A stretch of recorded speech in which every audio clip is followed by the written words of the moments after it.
Back at it, back in it. Cody Hooper in the mother flipping building. UFC 322, we're back with Read Between the Lines. I haven't thrown one of these bad boys up in a little bit, but I feel like a card like this deserves it. Madison Square Garden, New York City. We have Islam Makhachev moving up for double champ status, taking on the young buck out of Australia, Della Maddalena. And that's not the only one going for double champ status. We also have Zhang Li moving up from moving up from strawweight to flyweight to take on Valentina Shevchenko. And below that, a welterweight tournament. Sean Brady versus Michael Morales, Carlos Prates versus Leon Edwards. And aside from that, we have all sorts of fun stuff on this card. Beneil Dariush, Benoit Saint Denis, Bo Nickal making his return. Unbelievable. Looking forward to what you have to say about that. Rodolfo Vieira, Roman Kopylov, Gregory Rodriguez, Aaron Blanchfield, Tracy Cortez. That's a big fight for the flyweight division. And then Malcom Wellmaker, I'm just seeing this now. Cody Haddon fell out of the fight. It is now Ethune Owing, a fake person, no picture, no name, but he's there. I'm just seeing that for the first time now. Breaking news. Doesn't exist. Breaking news. Cody Haddon is out of the fight. Malcom Wellmaker has a new opponent, and he has a fake name. Just not doing anything good for the Codys around the world. Just making us look terrible. And I was actually kind of excited for that fight too, because I literally probably an hour ago I was brushing myself up on Cody Haddon film. He's a bad motherfucker, scrappy little boy out of Australia. Hard. Good to see you though. Sorry, I went pretty hard off the top. I was jacked up. That was on me. I went hard off the top. Two things I got to point out right now. First of all, the guy's flexing the watch. What's up, Big Bills? Oh, shit. Christmas. I forgot I had this on. I mean, what is that, a Rolex? I mean, something slight. This guy's just big time flexing. The second thing I wanted to bring up, about 30 minutes pre-show time, I get a text message from one Cody Hooper. He's like, I was talking to the AI in my car. You have AI in your car built into the car?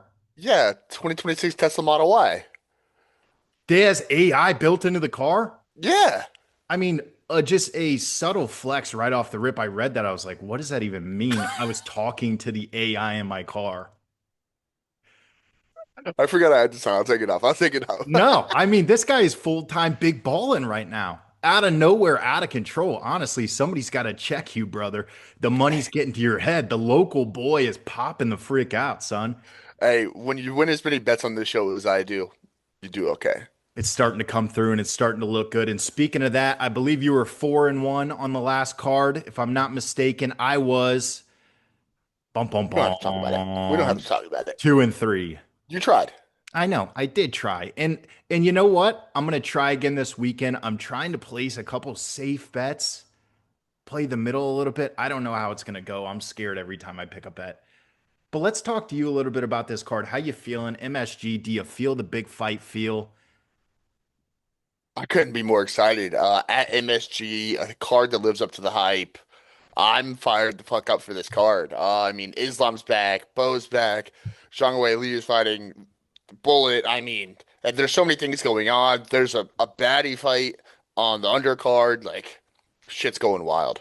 And truth be told, I think the prelims of this card are as good, if not better, than any of the fight cards we had in the last 2 weeks. I mean, without a doubt. Bo Nickal as your your prelim headliner, and you still got, a super high level women's flyweight bout on that. You know me, I love Roman Kopylov, so excited to see him get back against a heavy-handed Gregory Rodriguez. I mean, we had a couple stinker weeks where we're talking about, in all due respect to the boys, Steve Garcia, big win over David Onama, Gabriel Bonfim taking out Randy Rude Boy Brown. But just to get that out of my head, I had to think. I had to really go, who the fuck fought? Nobody was getting super jacked about that. But this is a card you can be. And let's start off with the big dogs at the top. Jack Della Maddalena making his first title defense.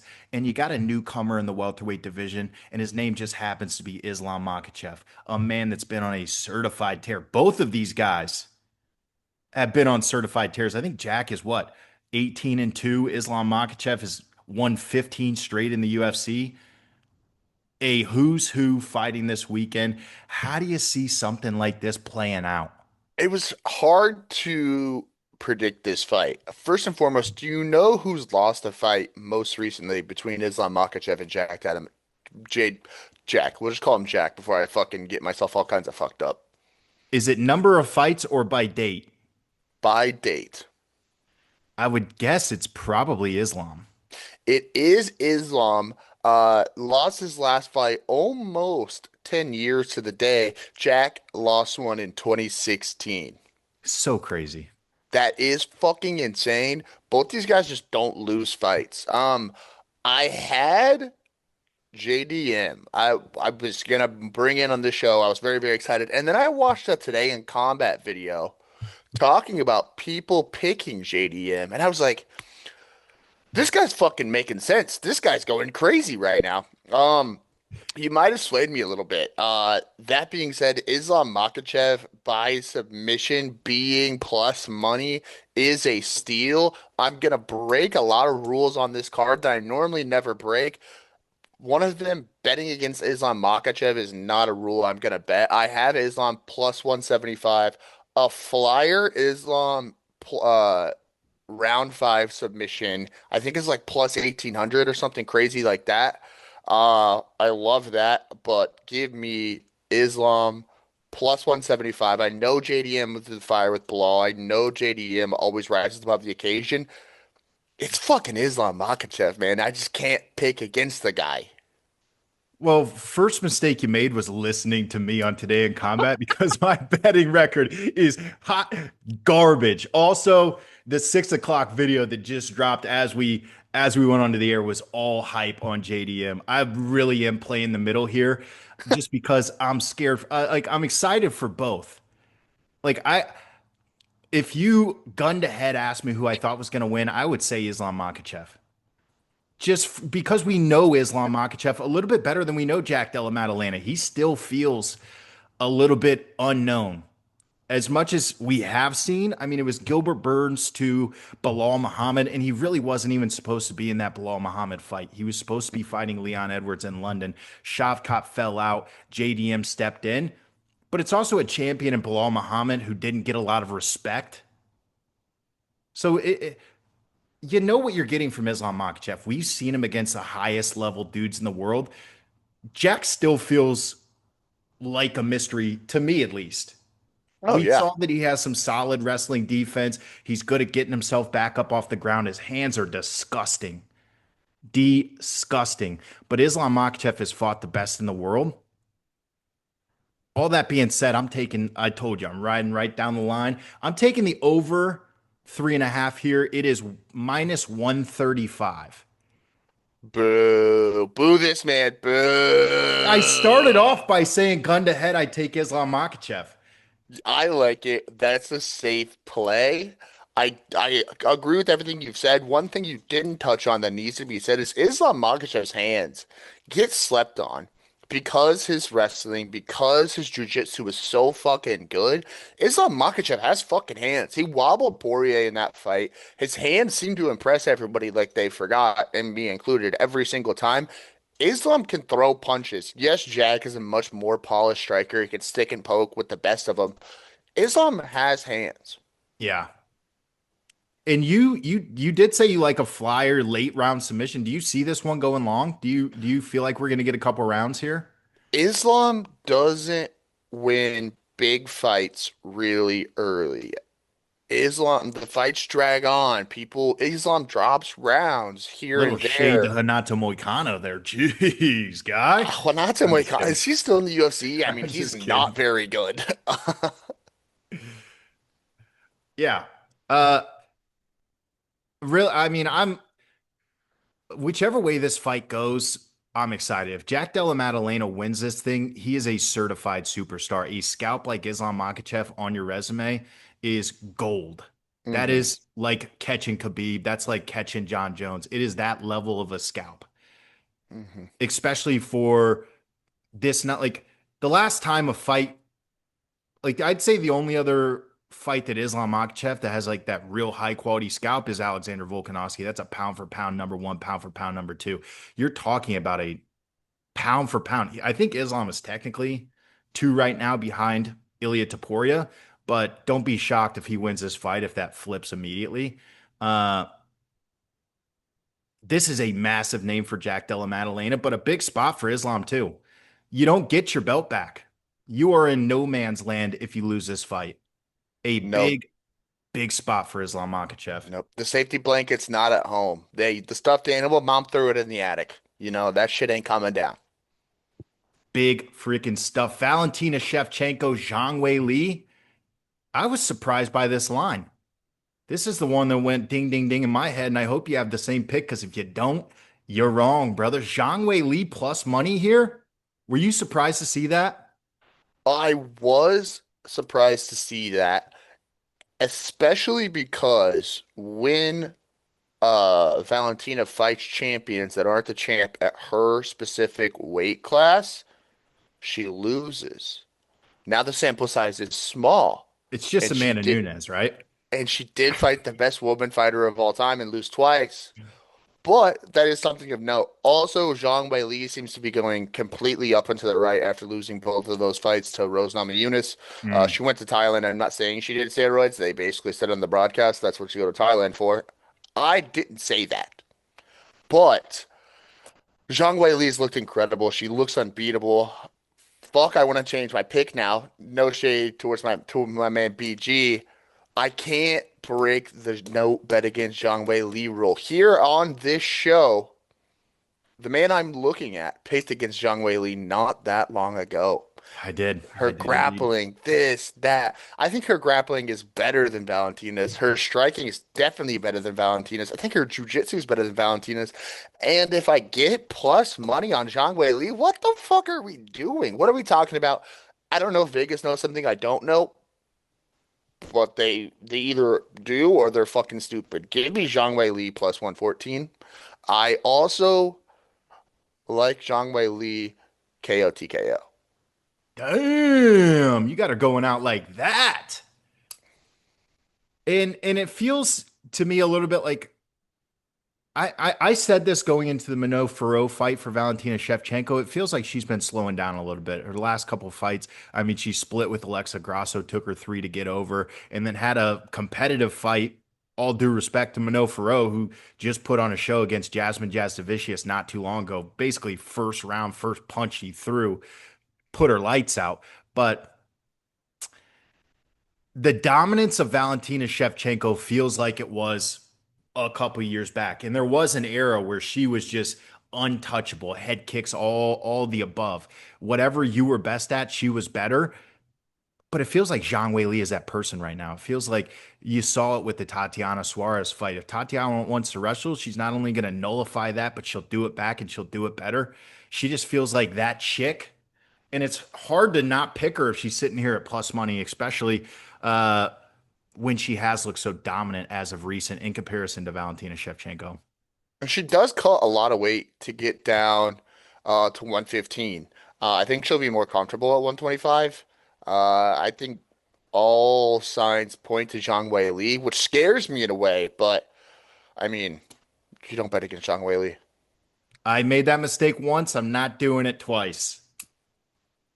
And this is where things really start to get interesting because we are basically looking at a welterweight tournament where you have six out of the top 10 welterweights will be going at it in the next 2 weeks, and two of them here at MSG. And it kicks off with Sean Brady, Michael Morales. This fight is such a, for me at least, I have a very hard time picturing the outcome because Michael Morales is massive. He's 26 years old. He's 18-0. He absolutely cut through Gilbert Burns like butter. But Sean Brady in his own right has looked ultra dominant. Made a lot of people post Leon Edwards thought Sean Brady would be here fighting for a title right now. That's how good and dominant he looked against Leon Edwards in London back in March. And it does feel like there's also a path to victory for Sean Brady. Clearly, in his grappling game, it's such a high level that if he can get Michael Morales to the ground, we haven't seen a ton of Michael Morales grappling. He is much more heavy-handed on the feet, big time swinger. How do you see this one playing out? Because I'm lost.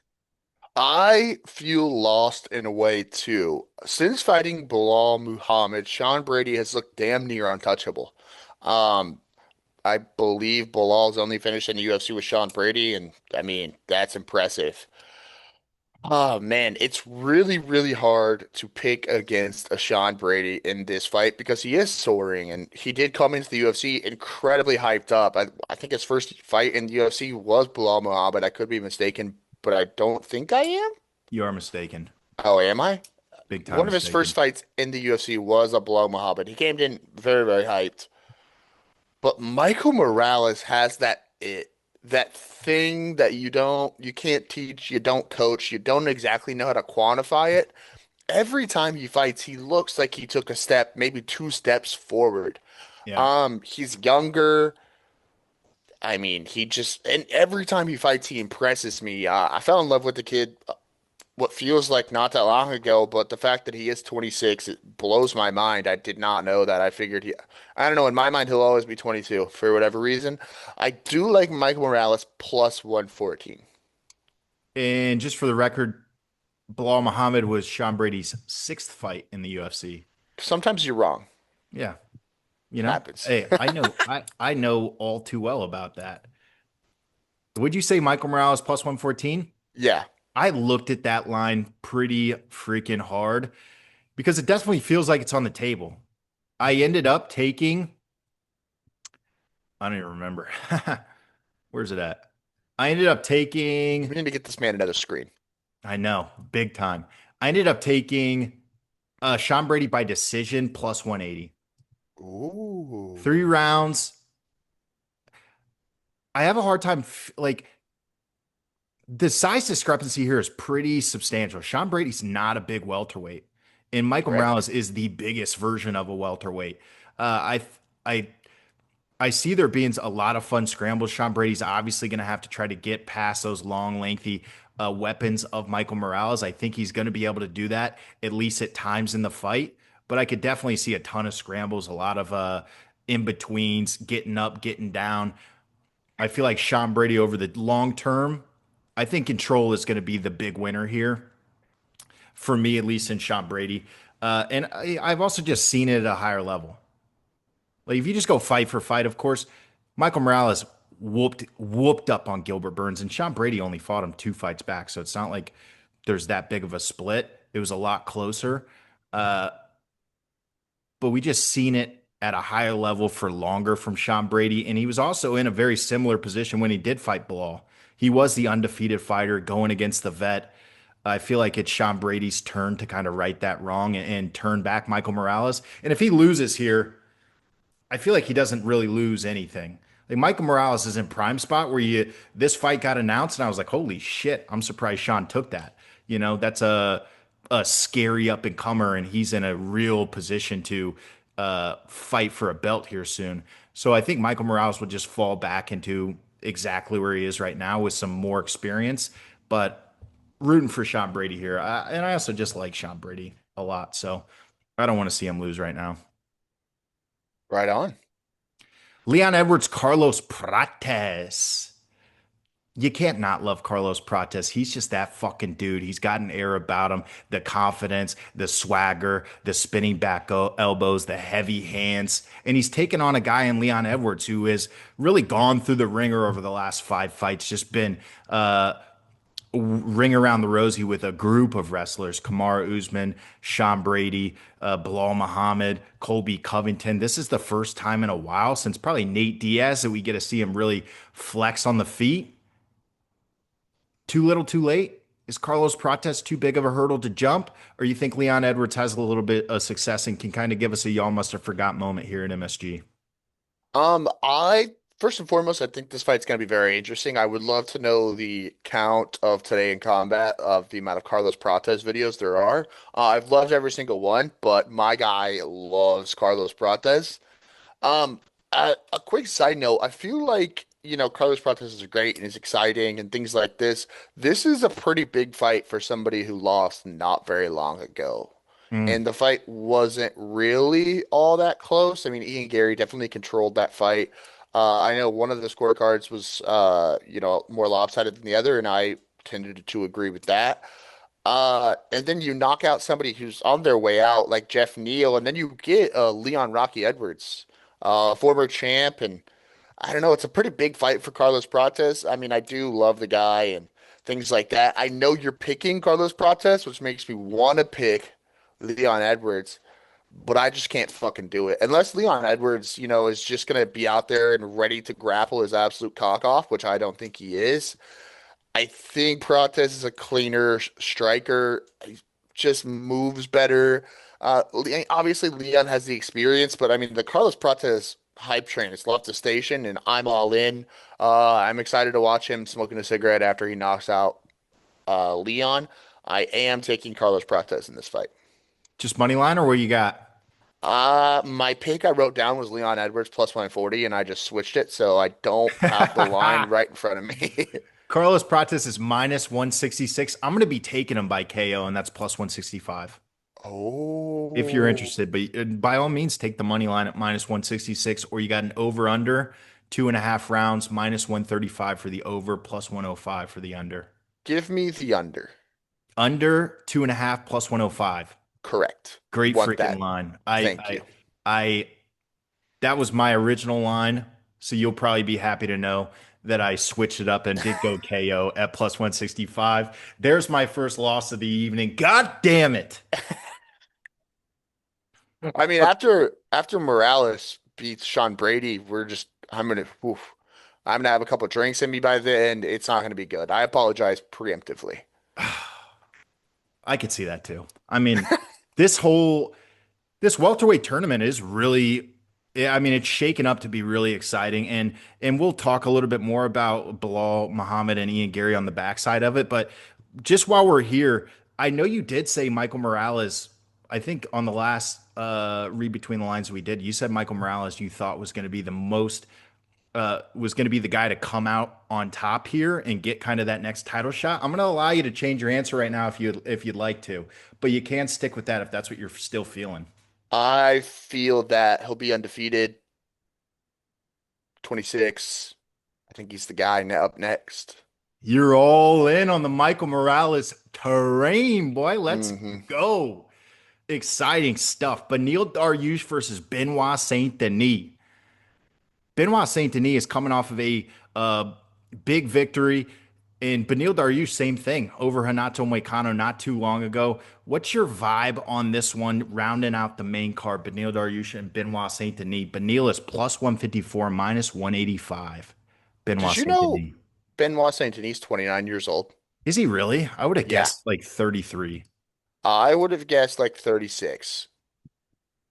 That's what 29 years torture old. that's what torturing terrorists does to a person. It just Mm. makes you look old. Um, I feel bad that Beneil Dariush has to go out against fighting Benoit Saint Denis. I mean, Dariush has been exciting. He's definitely had his moments in the UFC, and I kind of feel bad that they're just going to be probably taking him out on a stretcher here. His chin seems to be gone. His grappling is not what it used to be. His jujitsu's going downhill.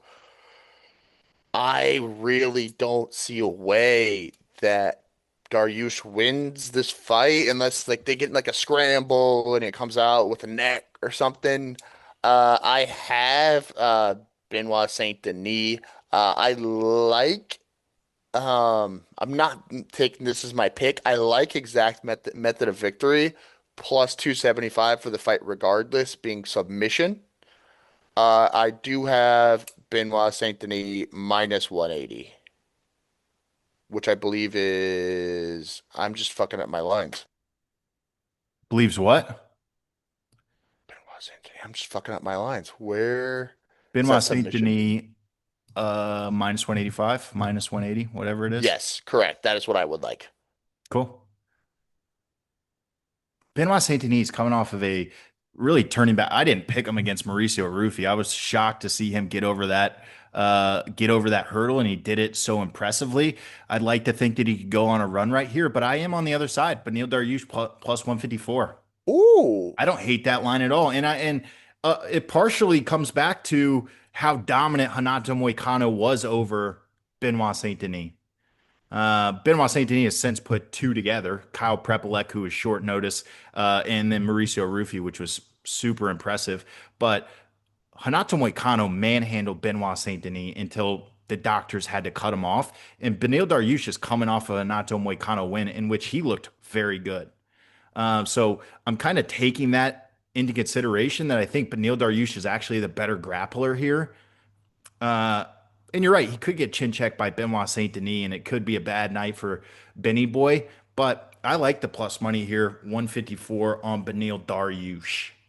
Are you taking into account that Nathan Moicano was no longer any good? I'm not taking that into account, and I'm not ready to say that I like me some Renato Moicano. You show some respect to the big dog.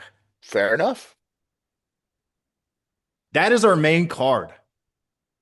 Slap City, Slap Fest. We got a welterweight tournament. We got two double champ title fights, and then we got Beneil Dariush and Benoit Saint Denis. But that leads us into the prelims. I told you don't have to have picks for this. I don't know if you do or not, but we got to Oh, I talk do. about Bo Nickal versus Rodolfo Vieira because it's a big spot for Bo Nickal.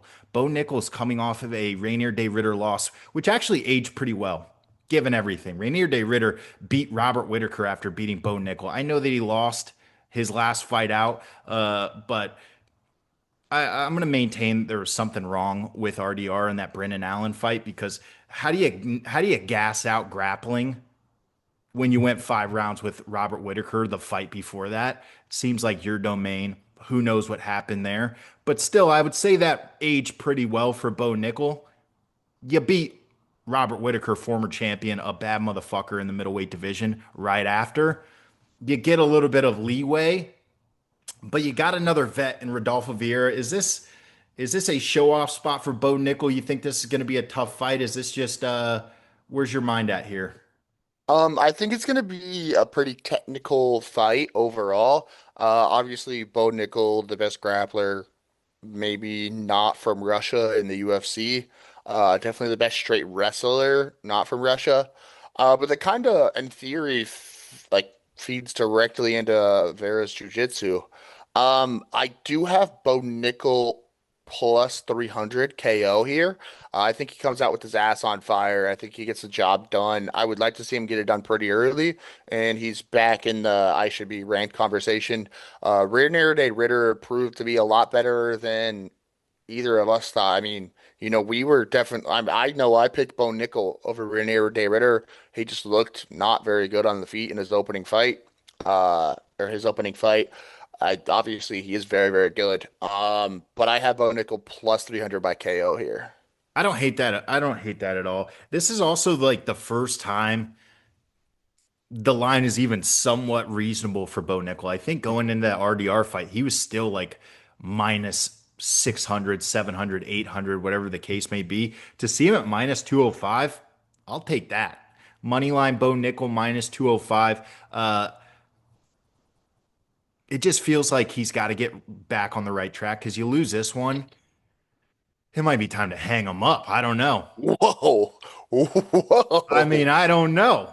Is he like 28? It might be time to hang him up. I mean, you have to fully hop off the hype train. I feel like I'm still riding. I'm still tooting that hype train. You lose to Rodolfo Vieira. You got to burn the boats, brother. You got to hop right off that hype train, and hopefully he can turn it around. I mean, Bo Nickal's a bad motherfucker. I'm not legit when I say it's over, but that would be a massive step backwards for Bo Nickal, and I'd be sad about that. And I'm not ready to be sad about that.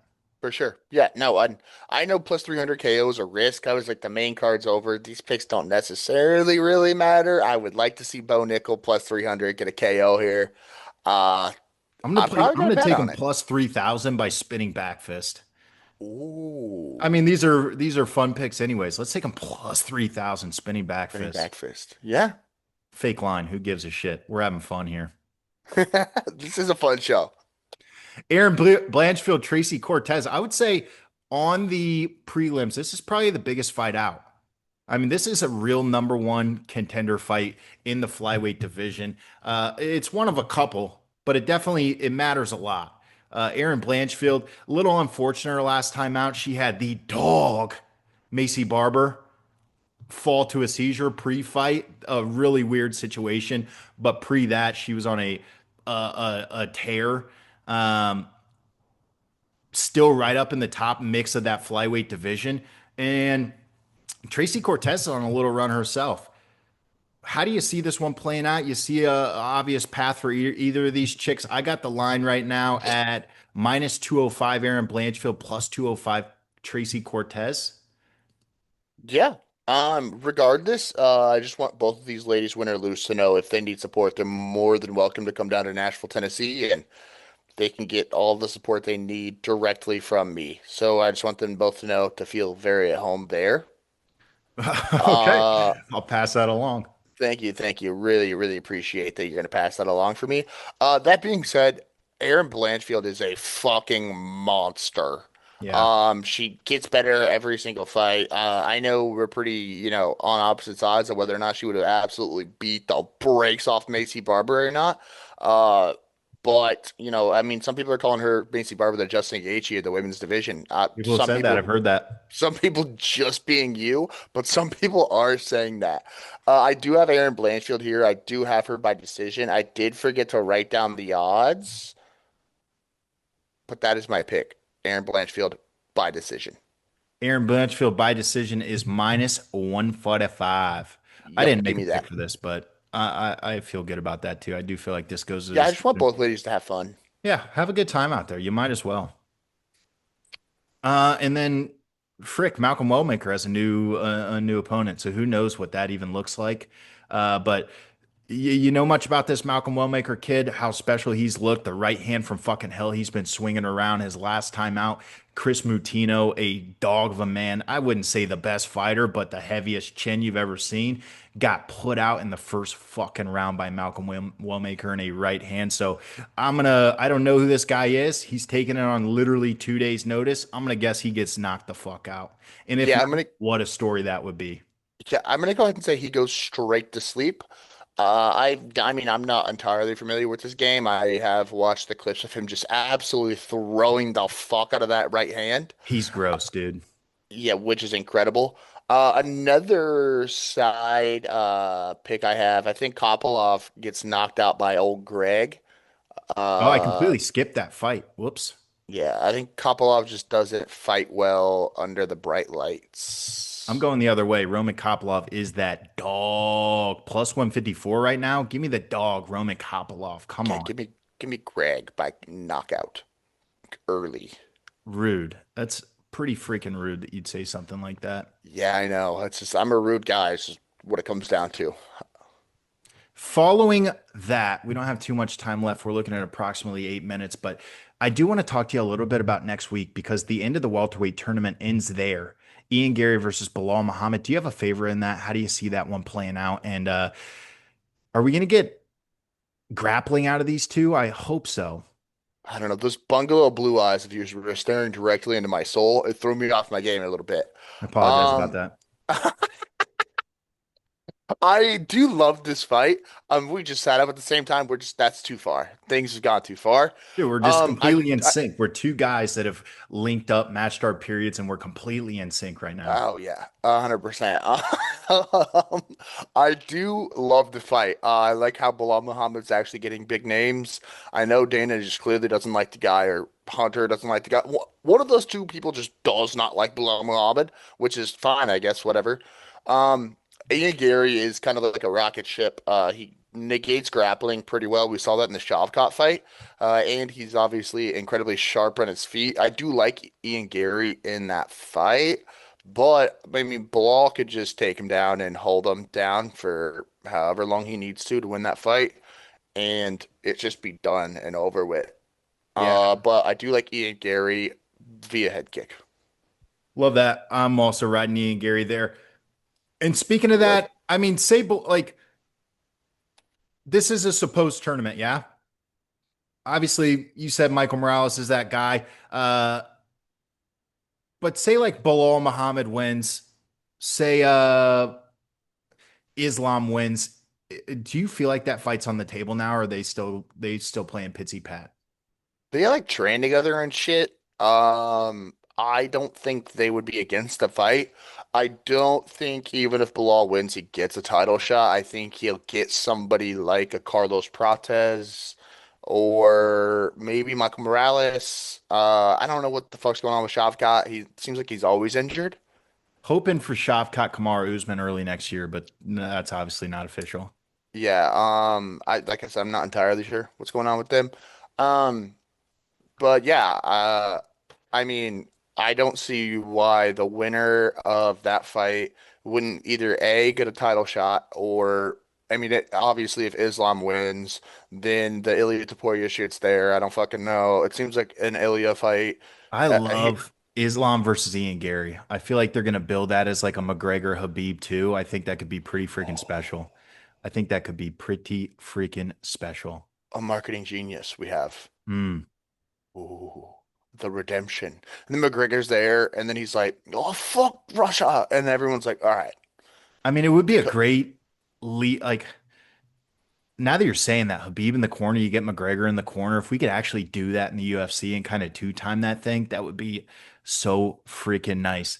And and Islam, if he wins this fight and can actually make a run at welterweight, he's going to put himself into rare air, Ilia Topuria or not. It doesn't even matter because there's so many killers behind him in this division. I would argue that this is the most stacked top 10 of any division in the UFC right now. And we're talking about most of them. Eight out of the top 10 fighters, I guess seven, and Islam are fighting in the next 2 weeks. This division is fucking stacked. And if Islam Makhachev can put together 3 or 4 wins here, I would people are already talking about him in the GOAT conversation. I think it would be signed, sealed, delivered if he can I keep mean, a run going here at welterweight. I mean, he's probably never going to pass John Jones, but I get what you're saying. But wouldn't he? Double No, I champ. mean, you got to do like a bunch of cocaine, get arrested like 6 times.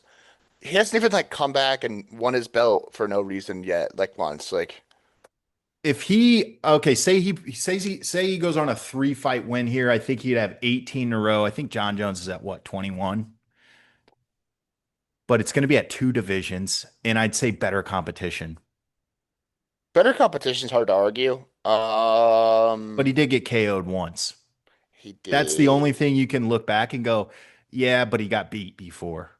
Yeah, John Jones never lost. Never. Never ever. Armin Tsarukyan and Dan Hooker also on that card.